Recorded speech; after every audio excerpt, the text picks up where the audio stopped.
नहीं नहीं नहीं बहुत बोल कुछ बोले जा रहे हैं। हाँ, शशांक को मैं बुलाना चाहूंगा। शशांक। तो शशांक की कहानी मेरे ख्याल से अभी भी बिहार में ऐसे कई सारे गांव होंगे सर जहां पर कुछ बेसिक एमिनिटीज भी नहीं पहुंची होंगी, ठीक है। कई सारे ऐसी जगह होंगी जहां पर आपके स्कूल्स भी नहीं पहुंचे होंगे। कई सारी ऐसी जगह होंगी जहां पर आपको अपने ट्यूशन्स के लिए अगर आपको जाना पड़ रहा है तो भी आपको बहुत दूर जाना पड़ रहा है। कई ऐसी जगह होंगी बिहार में जहां पर शायद आपके दिनचर्या कई कामों में आपको अपने पेरेंट्स का साथ निभाना पड़ रहा है, तब जाकर के घर चल पा रहा है। तो शशांक की भी कहानी कहीं ना कहीं एक ऐसी ही कहानी है जो बिहार के ही नहीं, मेरे ख्याल से ऑल ओवर इंडिया के उन गाँव के सारे बच्चों की कहानी बन सकती है अगर आप इसको फॉलो करें। तो शशांक बेटा, आप अपनी एक बार जर्नी पूरी आराम से बताइए, ठीक है, कि आपने कैसे कैसे तैयारी करी, कैसे कैसे पीडब्ल्यू के बारे में जाना, क्या क्या स्ट्रगल्स रहे, कुछ पर्सनल स्ट्रगल्स रहे, कुछ फाइनेंशियल स्ट्रगल रहे। आप बिल्कुल खुल के, दिस इज योर स्टेज। मेरा नाम शशांक मिश्रा है और मैं मधुबनी बिहार से हूँ। तो पीडब्ल्यू के बारे में मुझे मतलब 10th के एंड में आके पता चला था। तो फिर मैंने मतलब मेरा बोर्ड से फरवरी में ख़त्म हुआ था और मैंने मतलब मार्च से ही पीडब्ल्यू के यूट्यूब के थ्रू मैंने पढ़ना स्टार्ट कर दिया था। और फिर अप्रैल में फिर अर्जुना बैच स्टार्ट हुआ और फिर मैंने वहीं से अर्जुना से मतलब सारी क्लासेस अटेंड करी थी, डीपीपी वगैरह करी थी, मतलब जो भी सर ने जो भी कहा था सब कुछ किया था। और फिर लक्ष्य में आ गया। मतलब प्रिपरेशन ऐसे तो स्मूथ ही थी, ज़्यादा कुछ मतलब मार्क्स में अप डाउन हुए, बहुत बार हुए। मतलब 11th के बाद तो एक टाइम ऐसा आया था कि फिजिक्स में मतलब बन ही नहीं रहे थे क्वेश्चन। तो फिर मैंने वरुण बैच से वो पूरा रिवाइज किया 11th का और फिर मैंने तब उसके बाद लक्ष्य स्टार्ट किया था।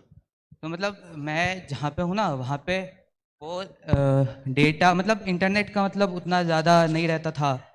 थोड़ी सी भी बारिश होती थी तो लाइट कट जाती थी।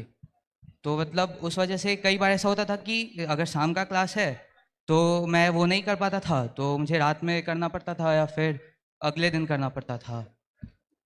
तो ऐसे ही फिर करते रहा तो मेंस में भी हो गया अच्छा और एडवांस में भी हो गया। गांव में पहले कोई आईआईटीएन है? हाँ सर, आईआईटीएन तो हैं, वो पिछले साल भी एक आए थे, वो भी यहाँ पे आए हुए थे तो उनको देख के। हाँ, वो भी पीडब्ल्यू से ही और थे। सर एक चीज और है, तथागत जो है वो मधुबनी का ही है। अरे बढ़िया बढ़िया। हाँ सर, लास्ट वो ईयर भी का मैं जो मतलब मेरे घर से तो उनका दूर है घर, लेकिन वो भी मधुबनी से ही थे।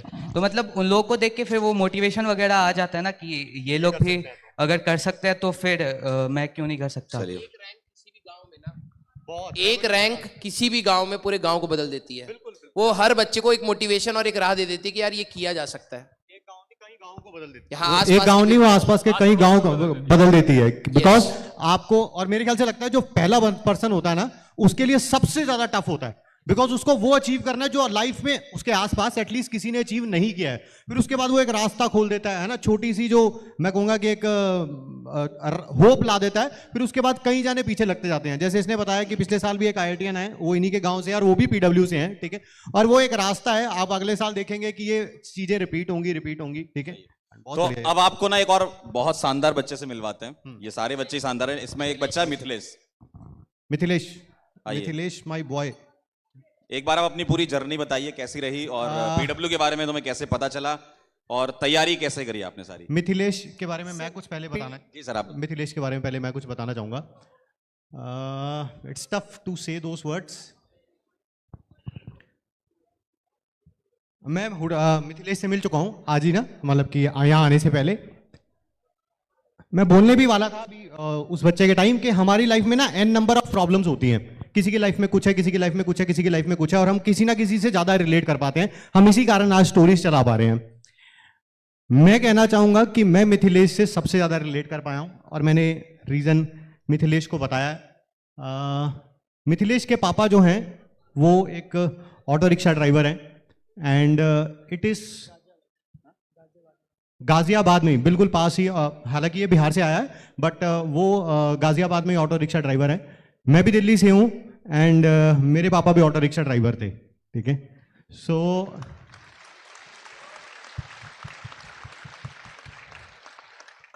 वो भी दिल्ली में थे, ठीक है। एंड अब तो पापा रिटायर हो गए हैं, बहुत साल हो गए जब से हमने अच्छा करना शुरू कर दिया है। तो आज जब मैं मिथिलेश से मिला तो मुझे लगा कि यार ये मेरा ही अंश है कहीं ना। अगर मैं कर सकता था, ये कर सकता है, तो कैमरे के उस तरफ बैठे हुए जो हजारों लोग अपनी लाइफ में कुछ ना कुछ प्रॉब्लम फेस कर रहे हैं, तो आप भी कर सकते हैं। बट आगे की स्टोरी मिथिलेश से। सर हम PW 10th में ही मतलब कि सेकेंड हम लोग के टाइम पे वो कोरोना आ गया था ना, तो सेकेंड टर्म में हम PW से वहाँ से पढ़ाई किए थे। मतलब उसके बाद पता था PW के बारे में, पर उसके बाद भी पापा हमको वो कोटा भेज दिए थे, बट उसमें वहाँ पे कुछ खास हुआ नहीं। 12th में मतलब 75% का क्राइटेरिया भी पूरा नहीं कर पाए थे और सब कुछ खराब ही चल रहा था। और उसके बाद मतलब इस साल मतलब मेरे पास कुछ सुविधाएं भी नहीं थी, मतलब हमको लग रहा था होगा कि नहीं होगा। और फिर बाद में लेकिन PW के बारे में पहले से पता था, मतलब कि पता था, बट विश्वास उतना उस टाइम पे था नहीं कि मतलब ऐसा लगता था कि मतलब होगा कि नहीं होगा। फिर बाद में रोहित सर मेरे ऑर्गेनिक के टीचर, मतलब उनसे मतलब उनका जब लेक्चर अटेंड करना शुरू किए तो फिर हमको लगा कि नहीं अब हो जाएगा। मतलब वो बहुत शानदार, मतलब बहुत शानदार पढ़ाने को लगा था। फिर बाद में सारे टीचर हमको अच्छे लगने लगे और फिर बाद में शुरुआत में तो हम सोचे कि कोई भी मतलब कि कॉलेज मिल जाए अच्छा सा तो सही रहेगा, पर धीरे धीरे मेहनत करना शुरू किए तो फिर लगा नहीं जब कर ही रहे तो थोड़ा आगे सोचो। और फिर करते मेंस के फर्स्ट अटेम्प्ट में 99% आ गई, तो फिर लगा कि नहीं अब एडवांस भी हो सकता है और फर्दर मतलब एडवांस भी हो ही गया, मतलब तो अभी यहाँ पे हैं। बहुत बढ़िया बेटा, बहुत बढ़िया। रोहित सर आप भी आ जाओ एक बार।